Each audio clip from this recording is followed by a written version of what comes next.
नमस्कार दोस्तों, आप सभी का अपने YouTube चैनल कंपटीशन कंप्लीट में स्वागत है। आज हम बीपीएससी का 66वां जो प्रीलिम्स पेपर हुआ उसका सेट डी हम सॉल्व करने वाले हैं प्रीलिम्स का। चलिए स्टार्ट करते हैं। सबसे पहला क्वेश्चन ये हिंदी माध्यम में, इंग्लिश वाले दोस्त कमेंट करें, इंग्लिश माध्यम वाले भी क्वेश्चन सॉल्व है वो भी करा देंगे, ठीक है ना। प्राचीनकारी यानी कि पिटराडूरा की बात कर रहे हैं कि पिटराडूरा किससे संबंधित है। देखिए, पिटराडूरा दीवारों के अर्ध कीमती पत्थर जड़कर फूलों की नक्काशी करना, यानी कि आप 6 या 7 क्लास में आप जाएंगे तो हिस्ट्री के बुक में आपको एक कोने के साइड में इस तरीके से मिल जाएगा, दीवार पर नक्काशी किया हुआ इस तरीके से फूल बनाए जाते हैं, तो इसी डिज़ाइन को पिटराडूरा कहते हैं, राइट। नेक्स्ट क्वेश्चन है कि किस मुगल शासक ने चित्रकारी के लिए कारखाने बनवाए। तो सभी को पता है कि जहांगीर ने, जो कि अकबर का बेटा था, राइट। तो करेक्ट आंसर सी है इसका। और मुगल टाइम में, जहांगीर के टाइम पे जो है चित्रकारी जो है चरम सीमा पे पहुंची थी। नेक्स्ट क्वेश्चन है कि बंगाल में द्विशासन प्रणाली किसके द्वारा लागू की गई थी। तो रॉबर्ट क्लाइव के द्वारा लागू की गई थी। Got it. ज़्यादा डिटेल में नहीं जाएंगे क्योंकि 150 क्वेश्चन कराने हैं, जिसमें कि करंट अफेयर और मैथमेटिक्स वाले क्वेश्चन मैं सॉल्व नहीं कराऊंगा, वो आपको खुद करने पड़ेंगे।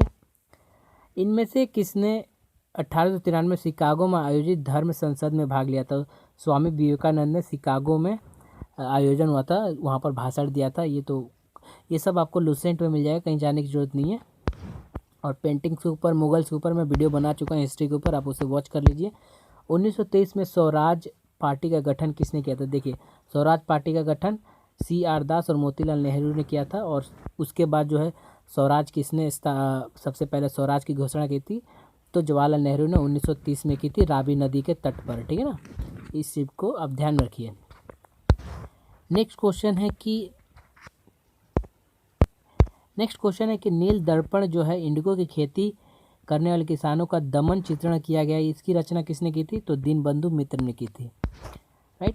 तो नेक्स्ट क्वेश्चन पढ़ते हैं कि 1760 में वॉन्डीवॉस का युद्ध अंग्रेजों के खिलाफ लड़ा गया। तो फ्रांसीसी ने अंग्रेजों के खिलाफ युद्ध लड़ा था, वॉन्डीवॉस, जो कि फ्रांस में एक जगह है।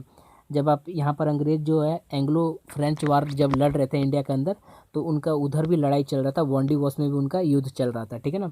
तो अब जब एंग्लो मराठा वार पढ़ेंगे, एंग्लो फ्रेंच वार पढ़ेंगे, एंग्लो डच वार पढ़ेंगे, तो इनका इंटरनेशनल लेवल पे भी वॉर चल रहा था। इन सब के ऊपर मैं वीडियो बना चुका हूँ, इन वॉर्स के ऊपर। नेक्स्ट क्वेश्चन है कि इनमें से किस अधिनियम ने भारत में पृथक निर्वाचन यानी कि एक अलग ही सेपरेट इलेक्टोरल स्टार्टिंग किया था। तो भारतीय परिषद अधिनियम 1909 में, ठीक है ना। इसके ऊपर वीडियो बनाया हो, आप लोग वॉच कर लीजिए 1909 के ऊपर। 1831 में बुद्धो भगत, देखिए बुद्धो भगत कोल विद्रोह की बात की गई है। तो कहाँ, किस क्षेत्र में होता है। तो सिंहभूम। सिंहभूम कहाँ पर है। तो झारखंड में एक जगह है सिंहभूम, वहाँ पर कोल विद्रोह हुआ था। कच्छ में कोल नहीं मिलता, आपको पता है। पश्चिमी घाट और सतारा में भी कोल नहीं मिलता। करेक्ट आंसर इसका बी है। तो जियोग्राफिकल तरीके से आप जाएँ। बिहार में 1857 के विद्रोह का नेतृत्व किसने किया था। तो सबको पता है कि आरा जगदीशपुर से वीर कुंवर सिंह ने कमान संभाली थी, बाबू वीर कुंवर सिंह के नाम से भी प्रचलित है। इनके बारे में हर एक ईयर बीपीएससी में क्वेश्चन पूछा जाता है, ठीक है ना। दोस्तों, मैं अभी बीपीएससी की तैयारी कर रहा हूँ, तो ये इस तरीके मैंने लुसेंट वगैरह पढ़ा है, तो मुझे लगा कि how much can I do, तो वो मैं आप सभी के सामने रख रहा हूँ। अगर कोई गलती होता है तो आप लोग कमेंट जरूर करें। धन्यवाद। तो मैं अगले साल ज़रूर अटेम्प्ट दूंगा, यूपीएससी और बीपीएससी का भी, दोनों का।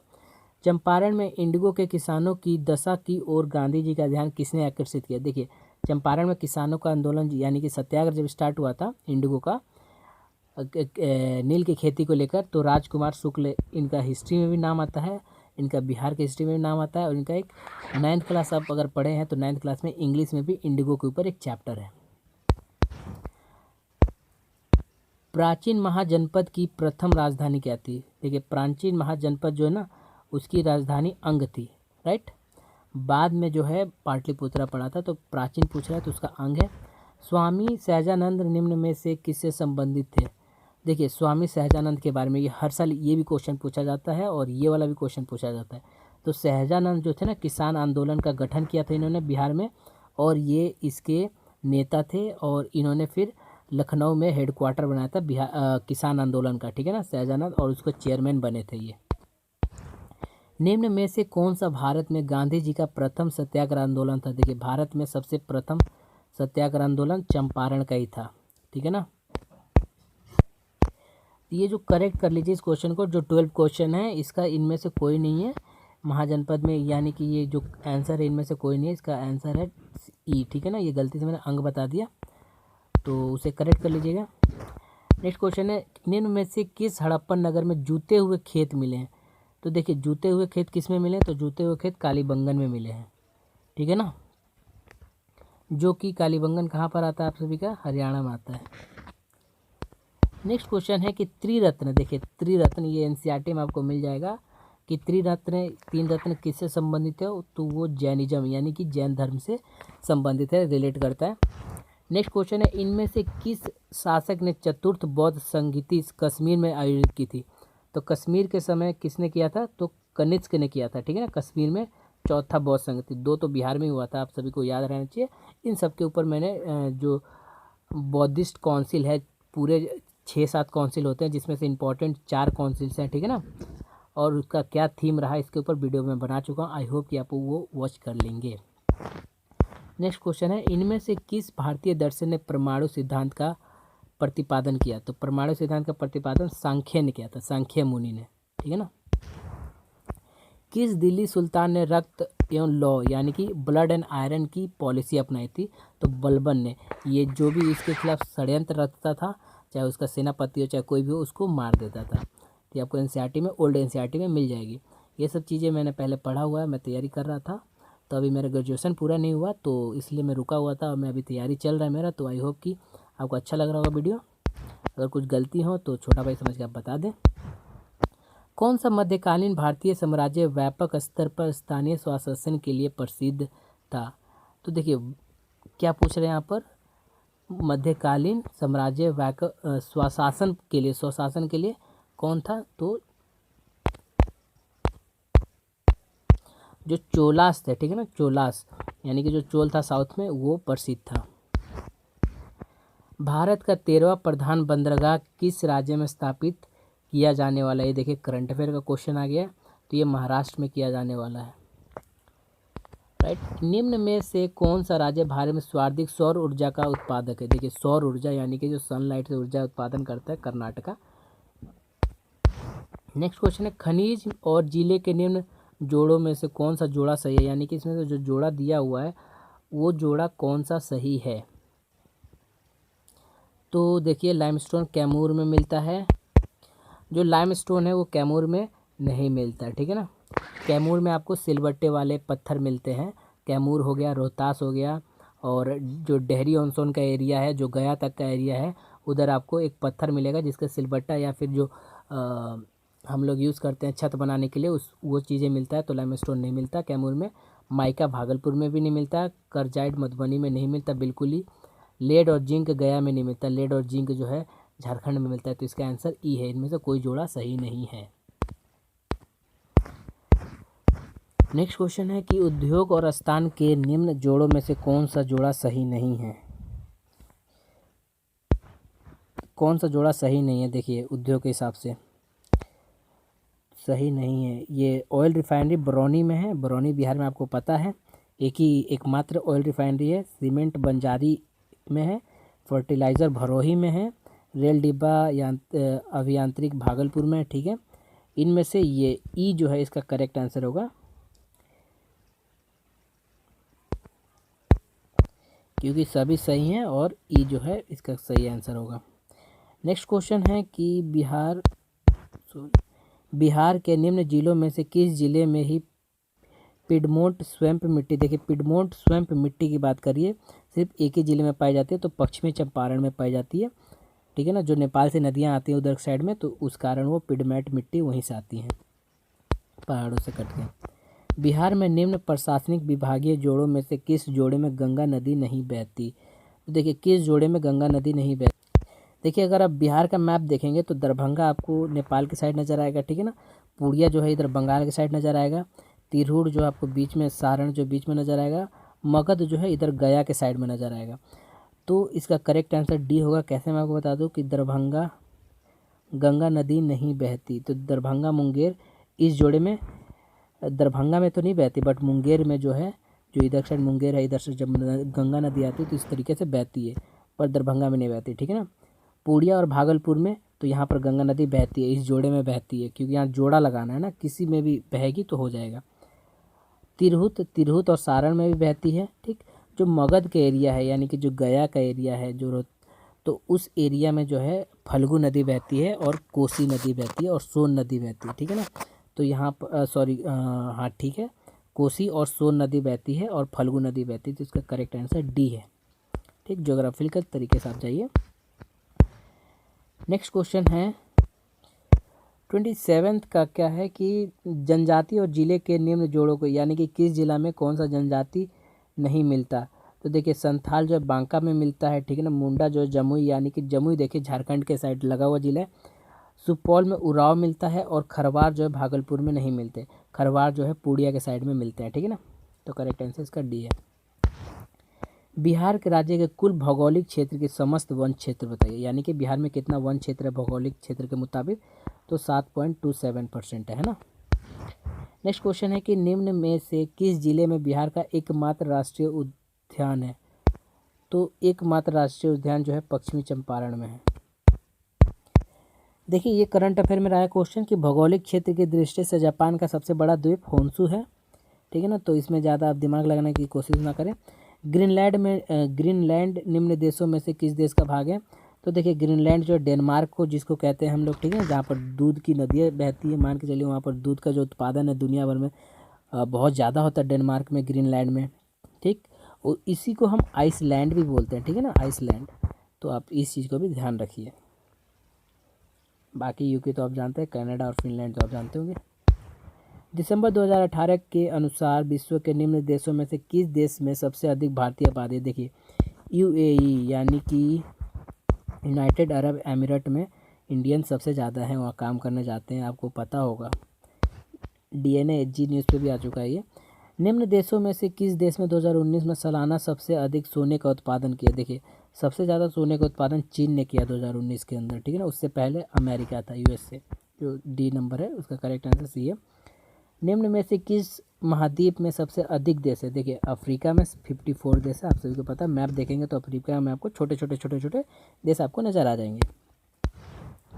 2011 के जनगणना के अनुसार भारत के किस राज्य में आदिवासियों की आबादी का प्रतिशत उसकी कुल आबादी की तुलना में सबसे अधिक है। कुल आबादी की तुलना में मिजोरम, ठीक है ना, इसका करेक्ट आंसर है, वहाँ पर आदिवासी बहुत ज़्यादा है। निम्न कॉफ़ी उत्पादन क्षेत्रों में से कौन सा क्षेत्र कर्नाटक में नहीं आता। तो देखिए कर्नाटक में पुलनेज नहीं आता, कर्नाटक के अंदर। नेक्स्ट क्वेश्चन है कि भौगोलिक क्षेत्र की दृष्टि से भारत के निम्न जिलों में से कौन सा जिला सबसे बड़ा है। तो सबसे बड़ा कच्छ का जिला है। ये स्टैटिक्स है, ठीक है ना, मतलब ज़्यादा पढ़ने की जरूरत नहीं, ये ऐसी क्वेश्चन एक आध आप बनाते होंगे तो आपको आता होगा।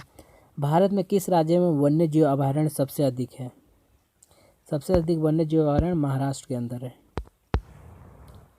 बिहार में प्रवाहित होने वाली निम्न नदियों में से उत्तर की ओर प्रभावित होने वाली कौन सी नदी है। देखिए उत्तर की ओर, तो मैं आपको बता दूं बागमती, कमल, कोसी, गंडक ये सब नेपाल से आती हैं, ठीक है ना। तो उत्तर की ओर कोई प्रभावित होने वाली कोई नदी नहीं है।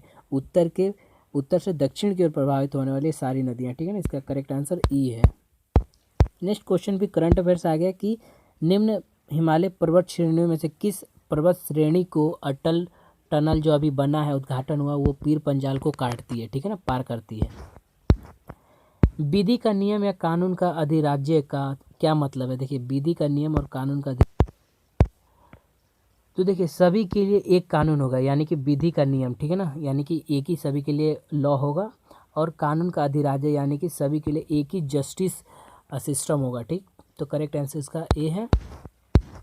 पंचायती राज्य, देखिए पंचायती राज संस्थाओं को 29 कार्यों की सूची किस अनुच्छेद के तहत दी जाती है। देखिए ये सारे के सारे जो है पंचायती राज से रिलेट करते हैं ये सेक्शंस और आर्टिकल्स। यहाँ पर करेक्ट इसका आंसर डी है। 243 जी का क्लॉज जो जी है आर्टिकल का, इसी से जो है कार्य सूची बनते हैं पंचायती राज के। अब पंचायती राज पढ़ेंगे तो उसमें मिल जाएगा आपको। इंडियन पॉलिटी बाय लक्ष्मीकांत पढ़िए, उसके ऊपर भी मैंने वीडियो बनाया हुआ है पंचायती राज के ऊपर, जाके वॉच कर लीजिए, इंग्लिश हिंदी दोनों में है। नागरिक संशोधन अधिनियम कब पारित किया गया? तो देखिए नागरिक संशोधन अधिनियम जो है, जो अभी आपको प्रोटेस्ट करते हुए नज़र आ जाएंगे अलीगढ़ मुस्लिम यूनिवर्सिटी में, जामिया मिलिया इस्लामिया में, और पूरे दिल्ली में, पूरे इंडिया में, ऑल ओवर इंडिया, ठीक है ना। तो जिसको NRCAA जिसको कहा गया, ठीक है ना।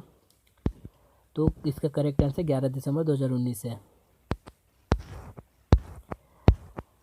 73वें संविधान संशोधन की वैधानिक शुरुआत किस, जो 73वें संविधान संशोधन है वो किस वैधानिक रूप यानी कि कौन सा बिल आया था 73वें अमेंडमेंट के लिए? तो 64th संशोधन बिल आया था, 64 अमेंडमेंट बिल आया था, ठीक है ना। नेक्स्ट क्वेश्चन है कि 1632 में बिहार के पटना शहर में कौन सी कंपनी ने अपनी फैक्ट्री स्थापित की थी? तो यहाँ पर Dutch India east India company ने कंपनी स्थापित की थी, ठीक है ना, स्टेबल किया था। नेक्स्ट क्वेश्चन है कि निम्न में से कौन सा विकेंद्रीकरण का वैशिष्ट्य नहीं है, यानी कि विकेंद्रीकरण का जो है रूप नहीं है? तो स्थानीय समुदाय को सशक्त बनाना ये रूप है, स्थानीय समुदाय को आत्मविश्वास नहीं जगाना, ठीक है ना, ये गलत है आंसर, ये नहीं है। स्वायत्ता होना चाहिए, ठीक है ना, लोक सहभागिता होना चाहिए, स्थानीय समुदाय को सशक्त बनाना, ये पॉलिटी के क्वेश्चन, उसे आप ध्यान से देखिए तो आपको ये क्वेश्चन समझ आएगा। पहले क्वेश्चन को समझिए। ब्रिटिश शासन काल में संविधान के विकास में कौन सा कानून ऐतिहासिक नहीं था? देखिए ऐतिहासिक कानून पूछ रहा कब का? ब्रिटिश शासन काल में। कब का पूछ रहा है क्वेश्चन, अच्छे से पढ़िए, ब्रिटिश शासन काल का। तो रेगुलेटिंग एक्ट 1773 आया था, जाहिर सी बात है ब्रिटिश थे इंडिया के ऊपर। जब चार्टर्ड एक्ट आया तो वो ब्रिटिश थे, 1813 के बाद 1833 में आया, 20 साल बाद आते थे चार्टर्ड एक्ट। इन सब चार्टर्ड एक्ट के ऊपर वीडियो बन चुका है, रेगुलेटिंग एक्ट के ऊपर भी वीडियो बन चुका है, गवर्नमेंट ऑफ इंडिया एक्ट के ऊपर भी वीडियो बन चुका है 1919 के ऊपर। 1955 प्रोटेक्शन ऑफ सिविल राइट्स, यानी कि ये ब्रिटिश तो चले गए थे, तो सिंपल सी आंसर इसका डी है, गो फॉर इट, ठीक है। और सारे के ऊपर वीडियो है, आप लोग वॉच कर लीजिए। नेक्स्ट क्वेश्चन है कि संसद की इमारत को निर्माण में कौन जीता, किसकी बोली मतलब किसको प्रोजेक्ट मिला? तो टाटा प्रोजेक्ट्स लिमिटेड को मिला, ठीक है ना। नेक्स्ट क्वेश्चन है कि भारत में संविधान का कौन सा अनुच्छेद भारतीय निर्वाचन आयोग की स्थापना की बात करता है?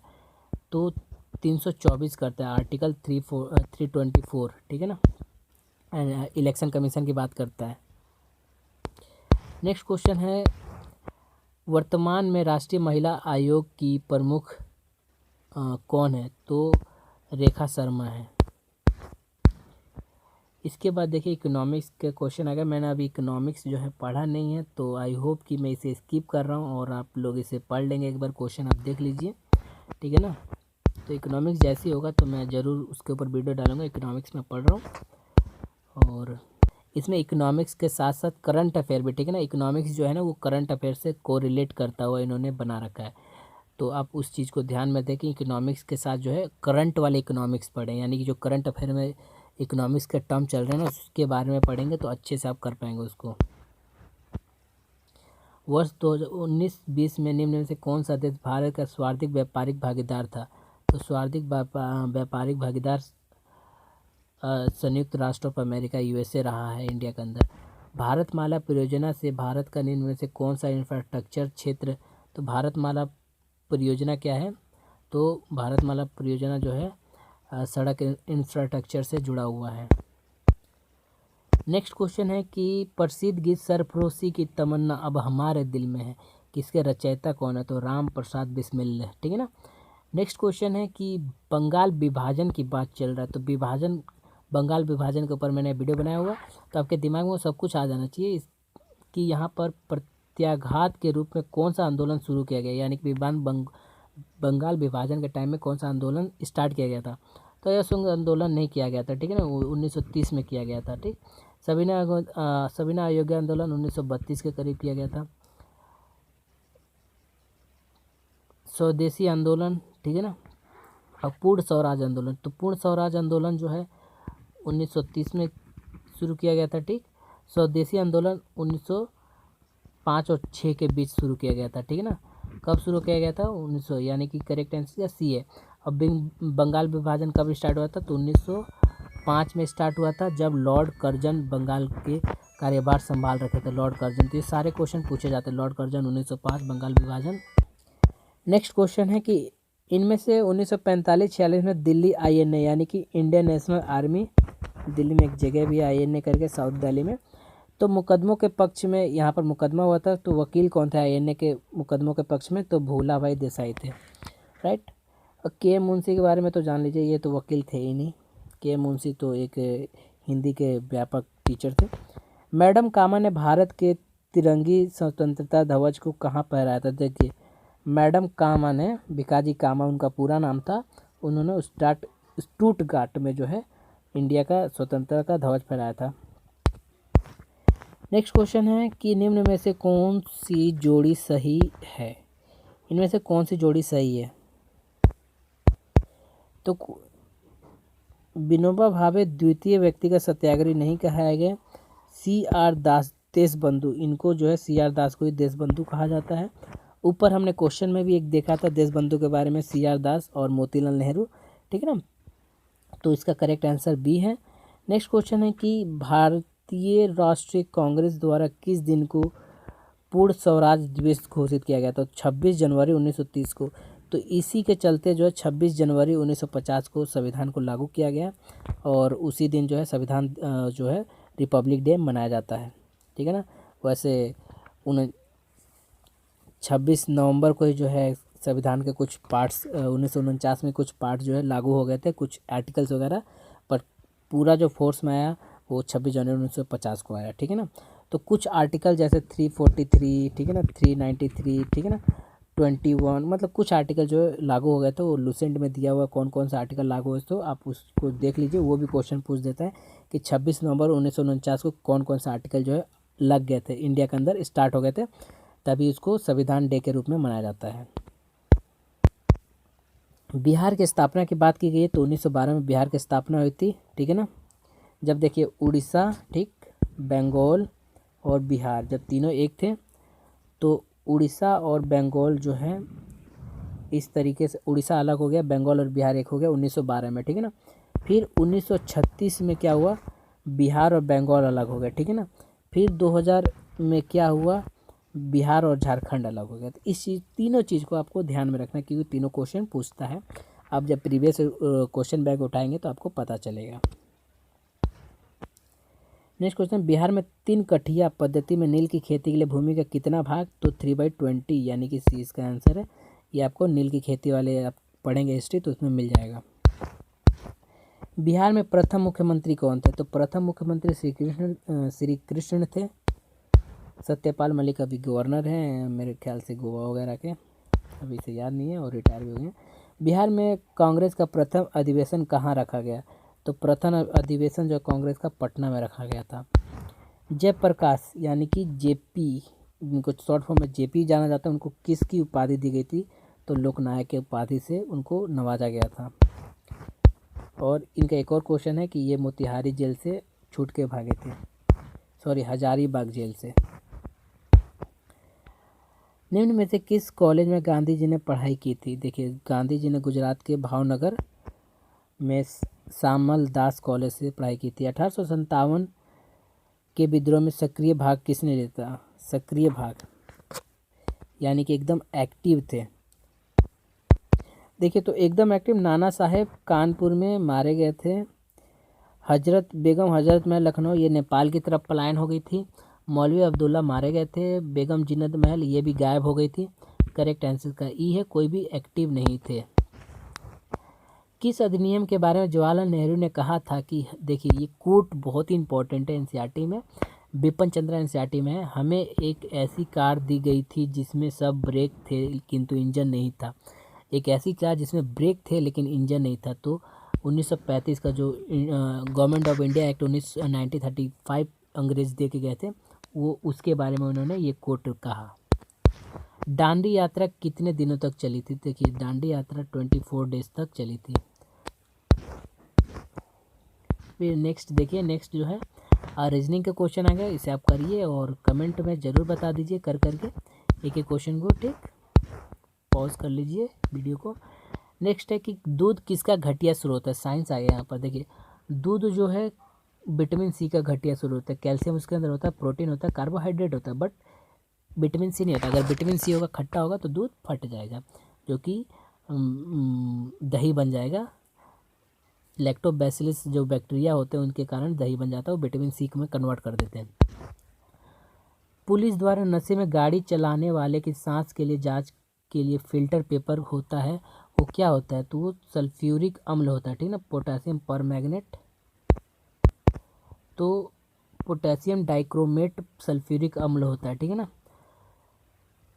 ग्लूकोज की एथिल अल्कोहल किस एंजाइम द्वारा बदल के, यानी कि ग्लूकोज को एथिल अल्कोहल में किस एंजाइम के द्वारा बदल दिया जाता है? इन्वर्टेज के द्वारा बदल दिया जाता है, ठीक है ना। चूने का पानी किसके द्वारा दूधिया हो जाता है, यानी कि मिल्की हो जाता है? तो CO2 के कारण मिल्की हो जाता है।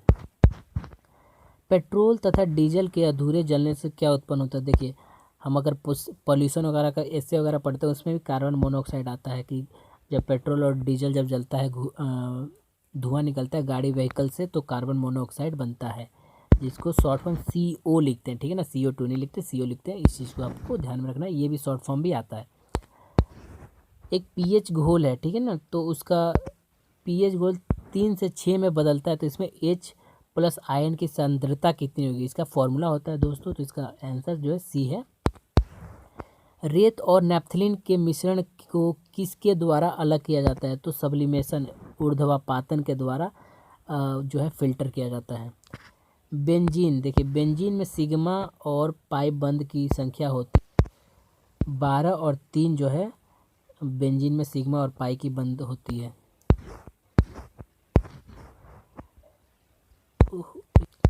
नेक्स्ट है कि यूरिया, देखिए यूरिया में उपस्थित होने वाले हैं तत्व। देखिए, अब अगर आप गांव देहात से आते हैं तो आप DAP यानी कि जो डाई खाद है, और यूरिया यानी कि जो वाइट कलर का यूरिया होता है, उसे आप यूज़ करते होंगे, तो उसके ऊपर कुछ ना कुछ ये मेंशन होता है। इसका करेक्ट आंसर D है, ठीक है ना। तो एज अ फार्मर मैं यूज़ करता हूँ यूरिया वगैरह, पैडी क्रॉपिंग वगैरह, जो धान की खेती हो गया, जो गेहूं की खेती हो गया, तो उसमें मैं यूज़ करता हूँ। तो चीज़ें आप पढ़ेंगे तो आपको डायरेक्ट पता चलेगा, रटने की जरूरत नहीं है।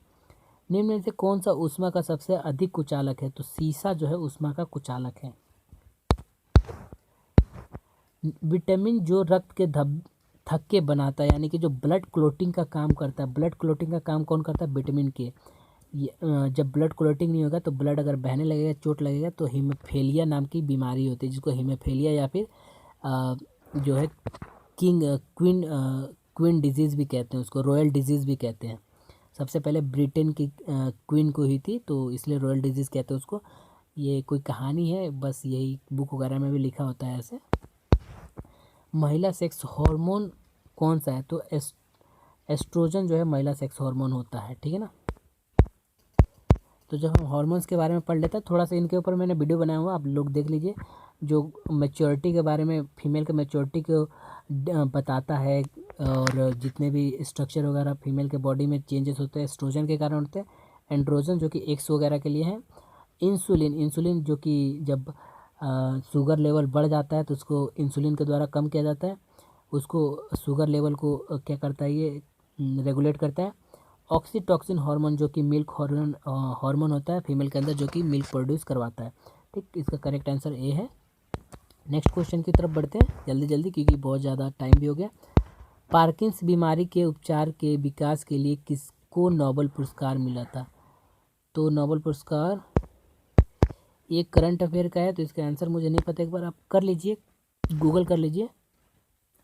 थायराइड, देखिए थायराइड के बारे में कि थायराइड ग्रंथि की खराबी किसकी कमी के कारण होता है? देखिए थायराइड जो है गले में होता है, ठीक है ना। तो आयोडीन जब आप नहीं लेंगे, नमक के अंदर आयोडीन होता है, और आयोडीन आप नहीं लेंगे तो थायराइड जो है गला मोटा हो जाएगा, ठीक है ना, और वो घाव बन जाता है। कड़वाहट के लिए मानव जीव का संवेदनशील क्षेत्र, यानी कि जो बिटरनेस से कहाँ पर पता चलता है? तो पीछे का भाग जो जीभ होता है ना, इस तरीके से, तो यहाँ पर पता चलता है कड़वाहट। तीखा यहाँ पर पता चलता है, और मीठा यहाँ पर पता चलता है। अदरक तना है, जड़ नहीं, क्योंकि देखिए, क्योंकि ये मिट्टी में क्षैतिज रूप से बढ़ता है, हॉरिजॉन्टल रूप से अदरक बढ़ता है मिट्टी के अंदर। निम्न में से सबसे मिट्टी चीनी कौन सी है? देखिए मीठी चीनी की बात करिए यानी कि सबसे स्वीट चीनी कौन सी? फ्रुक्टोज, यानी जो फ्रूट से चीनी बनाया जाता है उसको फ्रुक्टोज कहा जाता है, वो सबसे मीठी होती है। निम्न में से कौन सा एक सच्चा फल नहीं है? देखिए सच्चा फल की बात कर रहा है तो सेब एक सच्चा फल नहीं है। नेक्स्ट क्वेश्चन है कि फलियां अत्यधिक पौष्टिक होती हैं क्योंकि उनमें प्रोटीन होता है, ठीक है ना। फलियां यानी कि ये दाल वगैरह की बात कर रहा है और मटर वगैरह की बात कर रहे हैं। लौंग एक मसाला पौधे के किस भाग से प्राप्त होता है? देखिए लौंग जो है फूल की कली होती है, इस तरीके से लौंग होता है ना, आपने देखा होगा ये फूल होता है, ठीक यहाँ पर। तो आई होप कि आपने लौंग देखा होगा, इंग्लिश में क्लोव कहते हैं। मांसपेशियों में दर्द के उपचार के लिए प्रयोग क्या किया जाता है? तो मांसपेशियों में दर्द के लिए यूवी रेस जो है यूज़ किया जाता है। नेक्स्ट ये क्वेश्चन कुछ फिजिक्स का है, आप लोग इसे देख लीजिए। गर्म करने पर अर्धचालक का प्रतिरोध बढ़ता है तो इसका घटता है, ठीक है ना। फैराड स्थिर है, फैराड विलायक के आयतन पर स्थिर करता है इलेक्ट्रोलाइट घोला गया है, ठीक है ना।